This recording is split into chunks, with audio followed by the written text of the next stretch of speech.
to know and love over the course of my membership here at St. Stephen's. She's very down to earth, very personable, and also a good listening ear when you need one. She is someone who is inspiring and encouraging and always able to give a level-headed word, I guess, when you need one.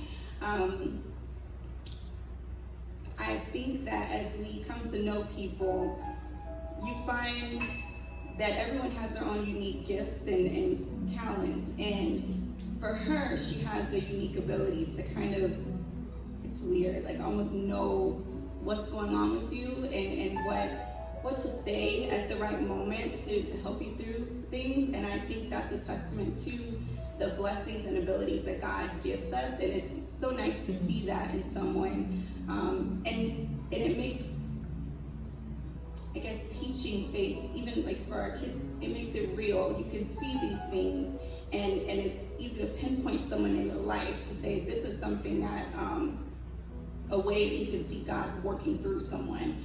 So I'm very blessed and fortunate to have her in my life. So I guess present to some and introduce to others, missionary Tenika Ortiz. Beautiful.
Spirit,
your spirit, God.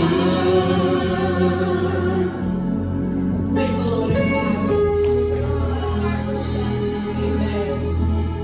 Take your seats. Things a little bit different, amen. But I do have a word from the Lord. Thank God for being here. I thank God for another day, amen. I'm looking at things different now, as we all are, amen. I'm thanking God for the simple things, amen. And I thank God for another day.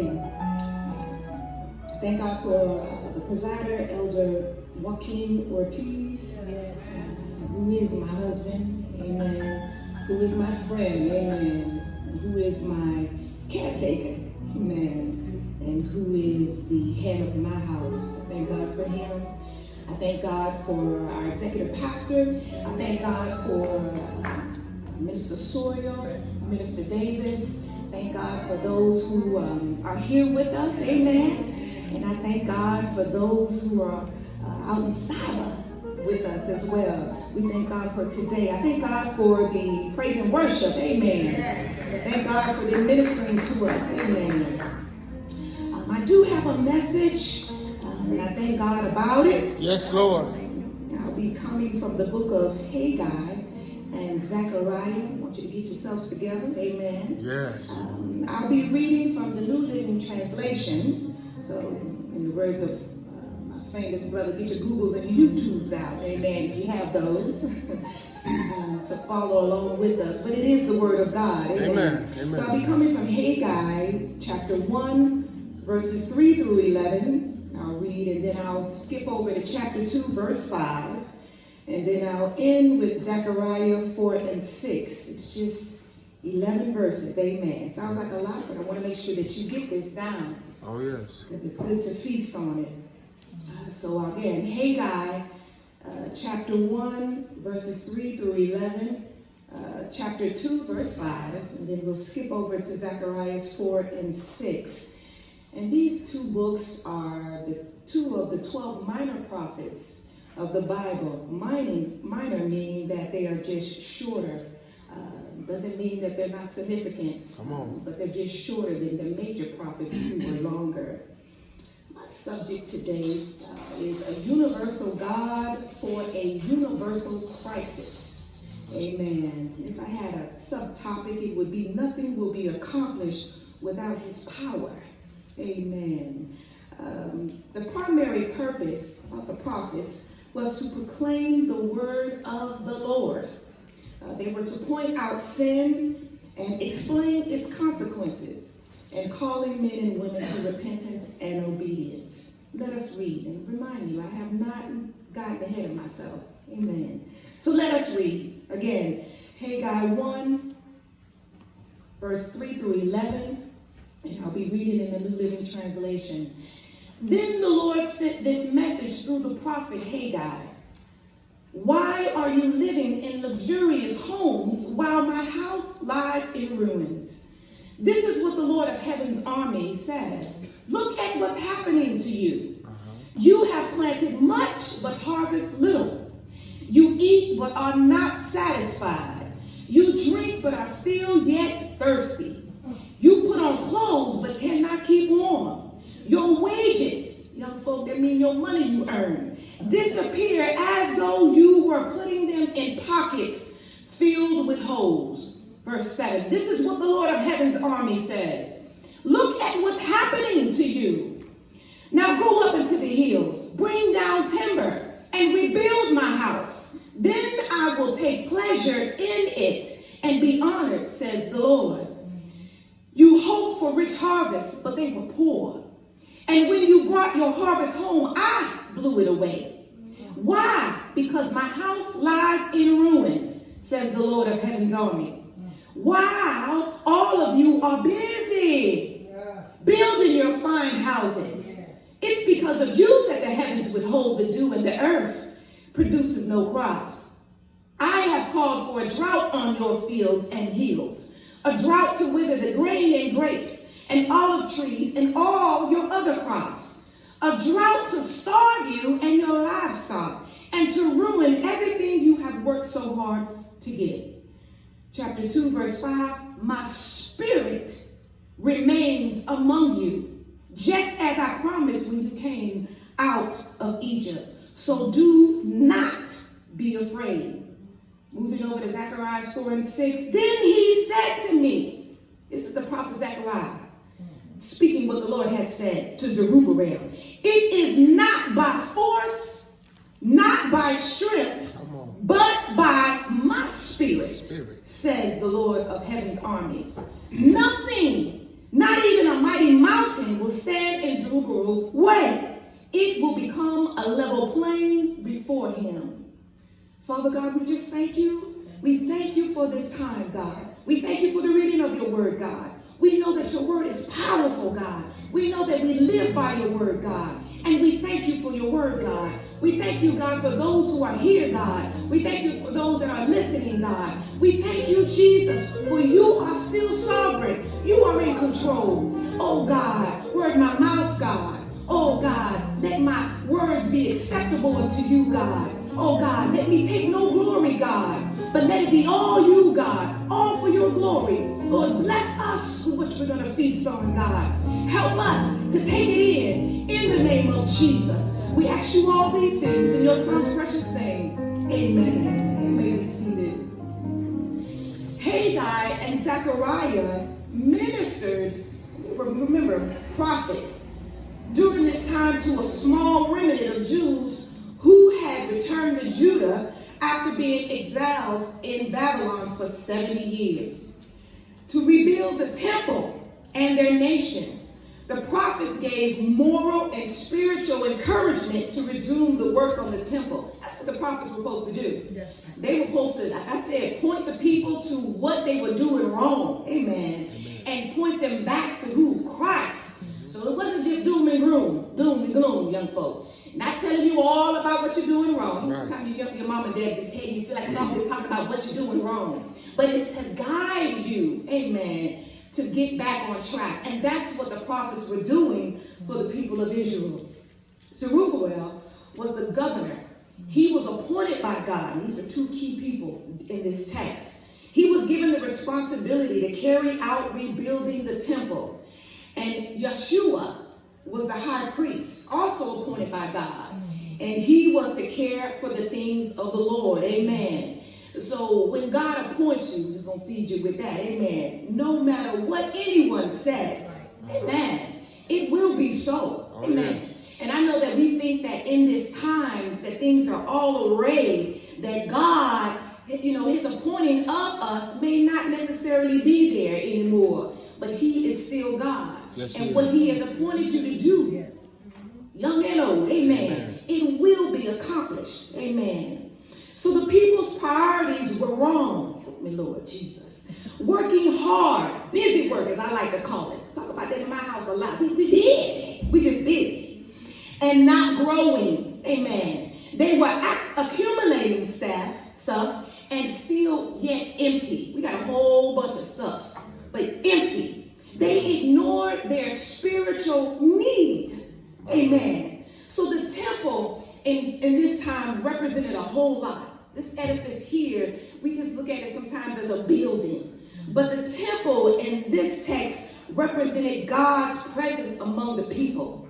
It was God with them. They needed the temple because it reflected God being with them. Yes. And it also brought them in right relationship. Amen. Because if God's glory wasn't in the temple, then they wasn't doing things right. You see what I'm saying? So they needed the temple. Amen. So what Haggai and Zechariah was saying to them, you building luxurious houses. Yes.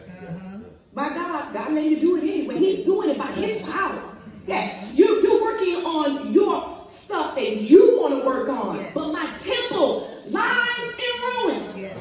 My God, we're busy. We're doing a lot. We're working on things. School is shut down. How am I going to teach my children? How am I going to have peace? Amen. Because I'm not used to them being home all the time. That's some of us. Amen.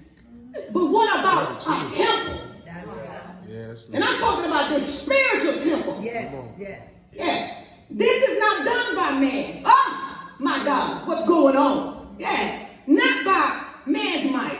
Not by his strength. But it's by the act Amen. So look, they were refusing and ignoring, if you will, the temple. So therefore they were ignoring who? God. Yes. So we must learn that we have to put God what? First in our lives. And sometimes we are so distracted, we put that on the sideboard. Minister Sawyer, we do. Because we're so busy. But he done stopped the whole world to get our attention. Yes, he has. He has stopped everything that we feel is necessity. Amen. To get our attention. Yes. Yeah, the whole world. The whole world. Yeah, not just, in Africa. Yeah, not just in, the United States. Not just in Georgia. But in Virginia, IA, as I like to call it. Yeah. He stopped the whole world and got us all looking.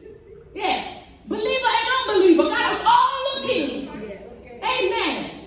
All right. Slow it down, Sister Tenika. So it was the Lord who sparked the enthusiasm in both Zerubbabel and Joshua, and even the people to begin the work on the temple. It was God who did that. Yes. Think about young folk, what he's sparking in you right now. Yeah. You thinking, I'm not in school, I can't see my friends, but you straight up on that face, with that phone, as Bishop called it. Bless our bishop, amen. That one-eyed demon, amen. But you up on that, and you're able to still connect, amen. Schooling is being done through that, amen. But what about God's work? All right. What about his temple being built? Amen. You understand what I'm saying? Amen. We have to keep him in perspective. We got to keep him at the front. Yes.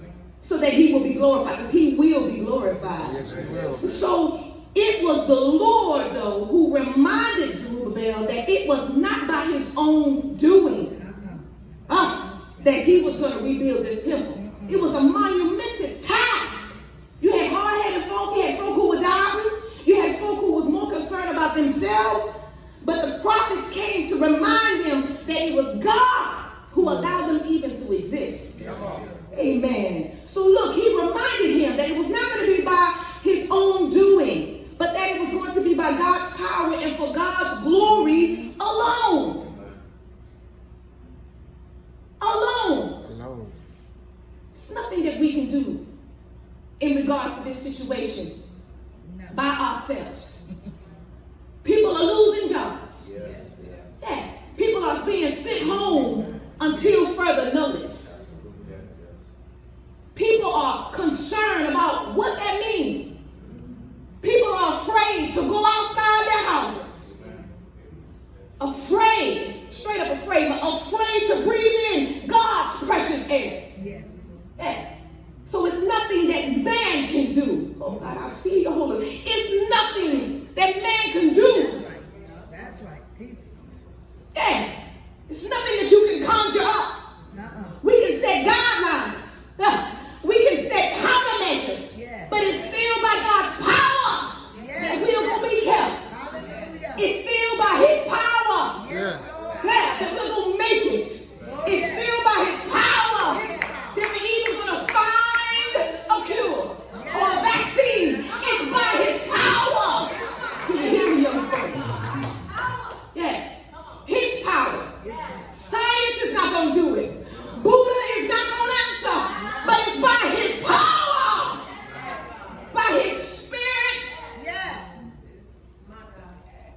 That's going to do it. Just give you a word today. Yeah. It's by his spirit that's everlasting. It's by his spirit that moved across the waters when he created the world.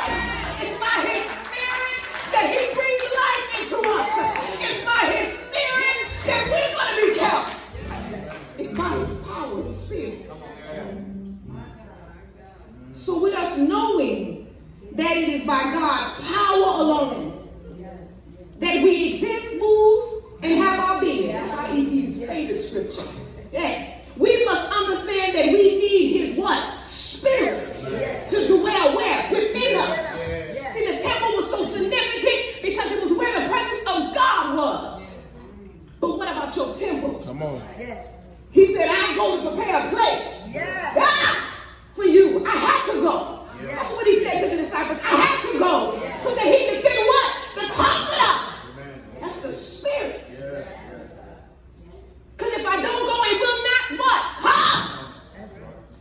gonna say, well then my God, that means that the spirit is still, yes it is, it's here. Holding back destruction and violence. So we got to understand that this thing is in the word of God. Yeah, this pestilence that we're dealing with, that's scripture. Yeah. It must be fulfilled. Yeah. It has to be. Yeah. So that's why those that are really the remnant, amen, that we were talking about, that's why we're not, afraid. Lord tells us, my baby told me the other day, God don't give us the spirit of fear. That's right. Mother Tally talked one Friday night, said that, yes, I'm cautious, but I'm not fearful. Yes. Yes, I'm watchful. That's biblical. Come on now. That's scripture. But I'm not fearful. Yes. Amen. So this is why the Apostle Paul could say to the Corinthians about, the spirit that lives within them. And I'm paraphrasing these verses. He said, yes, we know that we have this light shining in our hearts. Yes. But we ourselves are like fragile clay jars. Your body's fragile. The enemy is using this thing to attack your body. Yeah. And he ain't even got to get some of us sick. We so worried and stressed out. That's what he's doing. You understand what I'm saying? Yeah. Losing our hair. Yeah. Can't even talk right this time about what we gonna do. But look, this light shining in our hearts. Yes. Containing what this great what? Treasure. That's what the King James Version says. This treasure. This makes it clear though that our great power is from who? God, not from ourselves. This treasure we got is not about us. This treasure we got is sent by who? God. Yeah. And sometimes we are pressed on every side by our trouble. Yes. But we are not what? Crushed. We're not crushed. We're pressed. It's everywhere. We are pressed, but we're not crushed. We may even be perplexed. So what you talking about? Baffled, confused, not understanding. It's all right. It's all right. But we are not driven to despair. My faith is not shaken. But I got questions, Lord. Yeah. I want to know when. But I still have faith. They said I may not be graduating this year. Oh, young people, I understand. Yeah. But God is the one that allows you to get this graduation anyway. That's right. Yeah. So who are you giving glory to? Yeah. Who are you concerned about? Yeah. I don't learn like everybody else learns. So this online thing is concerning to me. I'm talking to the young folks today. Amen. But I got news for you. The one that gave you the mind will allow you to comprehend and honey, you excel more than ever before. Yeah. He's allowing us to get back to what is true and right. What's important. Yeah. He created us. Amen. He gave us family. Amen. He told us to get married and multiply. Amen. So that we can have what? Family. So now we're there with them. And the babies are looking. Yeah, they want to know what mama and daddy say they believe in. Come on. Yeah. It's no more coming to the church house. Come on. But it's in the house. Your house. Your temple that they're looking at. And they want to know, is this thing, that y'all, always talking about, this spirit, this God. Talk about it. Is he still, who y'all say he is? So we're not driven to despair. We might even be persecuted. Yeah. And sometimes we feel that we're persecuted, but we ain't there yet. No. Oh, no. Not of the Bible, honey. Oh, no. But it's coming. It's coming. Yeah. But we may be persecuted, but we are never, ever forsaken. Thank you, Lord. Never abandoned. Thank you, Lord. If he woke you up this morning, my God. Yes. Yeah. If he allowed you to have the activities of your limbs, my God. Yes. Yeah. If you can comprehend that you are still in this world, my God.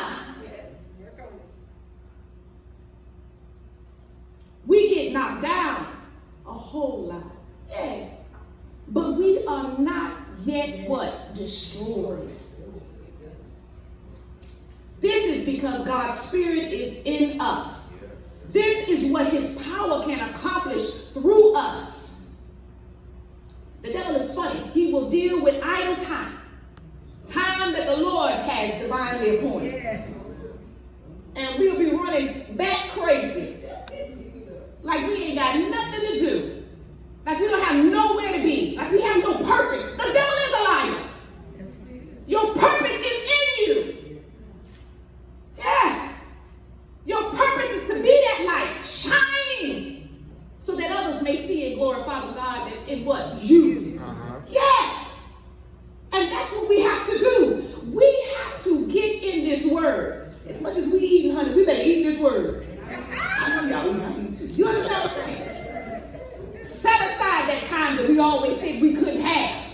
My God. Come on. Let's go. Still into that secret closet that we say we just too busy. Come on. My God. And feast on him. And say, Lord, whatever you're doing, I just want to be in your will. That's the thing. That's why we fret not. Because I'm in your will. Yeah. So whatever you're doing, when you send the pestilence, come on now. I want to be in your will. Oh, but just like the prophet Elijah, when he sealed up the heavens and it didn't rain, brother was affected as well. So don't think it's strange. But what we have within us is greater than he that is in the world. Amen.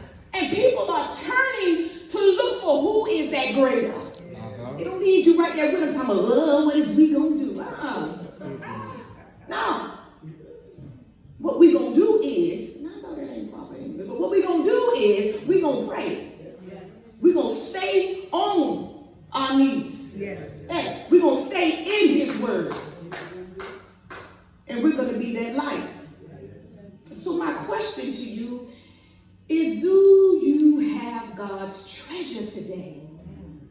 Is his spirit the source of your power, your strength, or have you been relying on yourself? Have you been living your life scared, uncertain, so perplexed that you are in despair? If so, it's time to get connected to the eternal source. All right. Yeah, the creator, the one whose breath is the air that you breathe. Yeah, you breathe his air. But you're thinking you're doing it on your own. Sometimes we sleep past the alarm clock, but then we wake up. That's the Lord. It's the Lord that even allows you to hear it. So you got to understand that you need his spirit. His spirit is power. His spirit is comfort. His spirit is a God. It's not enough to say I know God. It's not enough to say, I think I know Jesus. Some say he a prophet. Some say he God. You better know he is the one that has redeemed us.